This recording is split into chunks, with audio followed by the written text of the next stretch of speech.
اللہ وہ معبود برحق ہے کہ اس کے سوا کوئی عبادت کے لائق نہیں، زندہ ہے، سب کو تھامنے والا، اسے نہ اونگ آتی ہے نہ نیند، جو کچھ آسمانوں میں اور جو کچھ زمین میں ہے سب اسی کا ہے۔ کون ہے کہ اس کی اجازت کے بغیر اس سے کسی کی سفارش کر سکے؟ جو کچھ لوگوں کے روبرو ہو رہا ہے اور جو کچھ ان کے پیچھے ہو چکا ہے اسے سب معلوم ہے، اور لوگ اس کی معلومات میں سے کسی چیز پر دسترس حاصل نہیں کر سکتے۔ ہاں، جس قدر وہ چاہتا ہے اسی قدر معلوم کرا دیتا ہے۔ اس کی بادشاہی اور علم آسمان اور زمین سب پر حاوی ہے، اور اسے ان کی حفاظت کچھ بھی دشوار نہیں۔ وہ بڑا عالی رتبہ ہے، جلیل القدر ہے۔ دین اسلام میں کوئی زبردستی نہیں ہے، ہدایت صاف طور پر ظاہر اور گمراہی سے الگ ہو چکی ہے۔ تو جو شخص بتوں سے اعتقاد نہ رکھے اور اللہ پر ایمان لائے، اس نے ایسی مضبوط رسی ہاتھ میں پکڑ لی ہے جو کبھی ٹوٹنے والی نہیں، اور اللہ سب کچھ سنتا ہے، سب کچھ جانتا ہے۔ جو لوگ ایمان لائے ہیں ان کا دوست اللہ ہے کہ اندھیرے سے نکال کر روشنی میں لے جاتا ہے، اور جو کافر ہیں ان کے دوست شیطان ہیں کہ ان کو روشنی سے نکال کر اندھیرے میں لے جاتے ہیں۔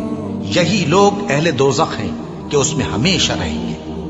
بھلا تم نے اس شخص کو نہیں دیکھا جو اس غرور کے سبب سے کہ اللہ نے اس کو سلطنت بخشی تھی، ابراہیم سے اپنے پروردگار کے بارے میں جھگڑنے لگا؟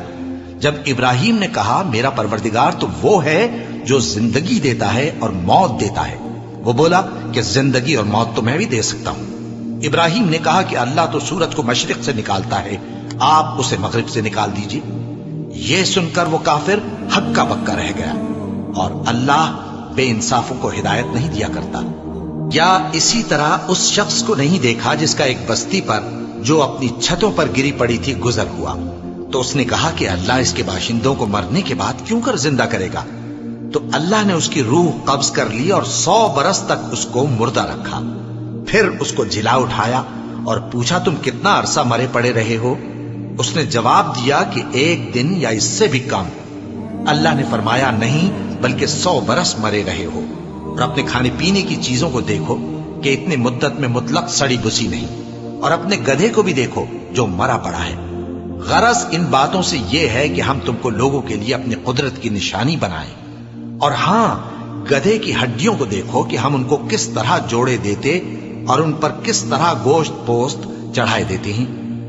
جب یہ واقعات اس کے مشاہدے میں آئے تو بول اٹھا کہ میں یقین کرتا ہوں کہ اللہ ہر چیز پر قادر ہے۔ اور جب ابراہیم نے اللہ سے عرض کیا کہ اے پروردگار مجھے دکھا کہ تو مردوں کو کیوں کر زندہ کرے گا، اللہ نے فرمایا کیا تم نے اس بات کا یقین نہیں کیا؟ انہوں نے کہا کیوں نہیں، لیکن میں دیکھنا اس لیے چاہتا ہوں کہ میرا دل اطمینان کامل حاصل کر لے۔ فرمایا کہ 4 پرندے لے لو، پھر ان کو اپنے سے ہلا لو اور ان کے ٹکڑے ٹکڑے کر دو، پھر ان کا ایک ایک ٹکڑا ہر ایک پہاڑ پر رکھ دو، پھر ان کو بلاؤ تو وہ تمہارے پاس دوڑتے چلے آئیں گے، اور جان رکھو کہ اللہ غالب ہے، صاحب حکمت ہے۔ جو لوگ اپنا مال اللہ کی راہ میں خرچ کرتے ہیں ان کے مال کی مثال اس دانے کی سی ہے جس سے 7 بالیں اگیں اور ہر ایک بال میں 100 دانے ہوں، اور اللہ جس کے اجر کو چاہتا ہے اور زیادہ کرتا ہے، اور اللہ کشائش والا ہے، سب کچھ جاننے والا ہے۔ جو لوگ اپنا مال اللہ کے راستے میں صرف کرتے ہیں پھر اس کے بعد نہ اس خرچ کا کسی پر احسان رکھتے ہیں اور نہ کسی کو تکلیف دیتے ہیں، ان کا صلہ ان کے پروردگار کے پاس تیار ہے، اور قیامت کے روز نہ ان کو کچھ خوف ہوگا اور نہ وہ غمگین ہوں گے۔